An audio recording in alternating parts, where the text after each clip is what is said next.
Hello दोस्तों, आप सुन रहे हैं BibleWani.com।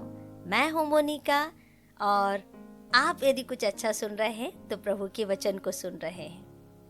यहाँ पर हम आत्मा की गहराई में उतरते हैं, बाइबल की शिक्षाओं से जीवन को देखते हैं और उस अदृश्य हाथ की खोज करते हैं जो हमारी कहानी को लिखता है। आज का हमारा विषय है बढ़ती कहाँ से आती है।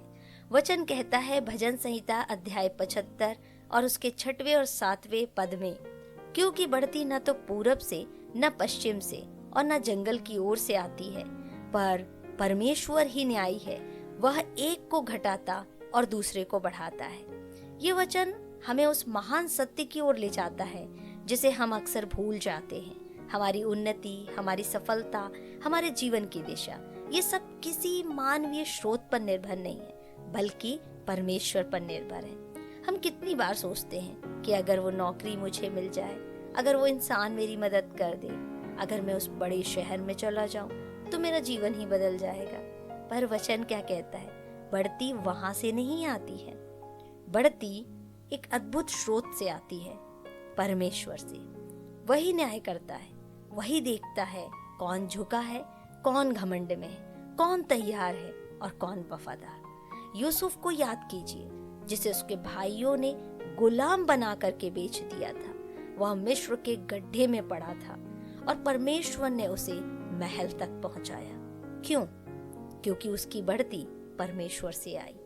इसलिए आज अगर आप खुद को किसी कोने में महसूस कर रहे हैं, अगर आप सोच रहे हैं कि आपकी काबिलियत को कोई नहीं देख रहा, अगर आप थक गए हैं कोशिश करते करते, तो याद रखें आपकी बढ़ती ना तो पूरब से आएगी और ना पश्चिम से, ये परमेश्वर से आएगी और जब वह आएगी कोई उसे रोक नहीं सकेगा। आज मैं आपको एक छोटा सा चैलेंज देना चाहती हूँ। हर दिन कुछ पल परमेश्वर के साथ बिताइए, उसे बताइए कि आप उस पर भरोसा करते हैं। अपने संघर्ष उसे सौंप दीजिए, क्योंकि हो सकता है आज तुम संघर्ष कर रहे हो सकता है लोग तुम्हें कमजोर कह रहे हो, तुमने मेहनत की फिर भी सम्मान नहीं मिला, रातें जाग कर गुजारी फिर भी सफलता दूर रही। लेकिन सुनो, तुम्हारी कहानी अभी खत्म नहीं हुई है। परमेश्वर के पास एक समय है, एक घड़ी,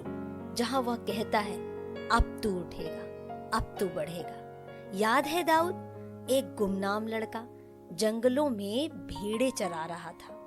किसी ने नहीं सोचा था कि वो राजा बन सकता है, लेकिन जब परमेश्वर ने तय किया तो कोई सेना, कोई राजा, कोई बाधा उसे रोक ना सकी। शायद तुम्हारा नाम किसी लिस्ट में नहीं है, लेकिन स्वर्ग की लिस्ट में है। शायद किसी को तुम्हारी प्रतिभा नहीं दिख रही, लेकिन परमेश्वर ने उसे रखा है अपने समय के लिए। वो घटाता है, वो बढ़ाता है। इसलिए अगर आज तुम नीचे महसूस कर रहे हो तो घबराओ मत, तुम गिर नहीं रहे हो, तुम तैयार हो रहे हो सकता है यह छांव का समय हो, लेकिन सूरज तुम्हारे लिए उगने वाला है। जो दरवाजे आज बंद हैं वो शायद तुम्हारी सुरक्षा के लिए है, क्योंकि जब परमेश्वर दरवाजा खोलेगा तब कोई इंसान, कोई परिस्थिति उसे बंद नहीं कर पाएगी। अब एक छोटी सी प्रार्थना करें। हे हमारे परमेश्वर, हम तुझ पर भरोसा करते हैं। जब चीजें हमारे हाथ से बाहर होती हैं तब हम जानना चाहते हैं कि तू अब भी नियंत्रण कर रहा है। आज तुझसे आशा रखते हैं, नई सृष्टि, नई दृष्टि, एक नया विश्वास मांगते हैं। जो तूने हमें सौंपा है उसमें हम विश्वास योग्य बने रहें, क्योंकि जब तू बढ़ाएगा तो कोई घटा नहीं सकेगा। प्रभु यीशु मसीह के नाम से आमीन, आमीन। प्रिय दोस्तों, आपका समय आएगा, उस समय के लिए तैयार हो जाइए। तब लोग पूछेंगे तुम कहाँ से आए, और तुम कहोगे मैं वहीं से आया जहाँ से बढ़ती आती है, परमेश्वर से। दोस्तों, आज का संदेश यदि आपको अच्छा लगा है, इसे लाइक कर दीजिए और अपने मित्रों के साथ, अपने परिवारजनों के साथ इसे जरूर शेयर कीजिए। प्रभु इस वचन के द्वारा आप सभी को आशीष दे। जय मसीह की।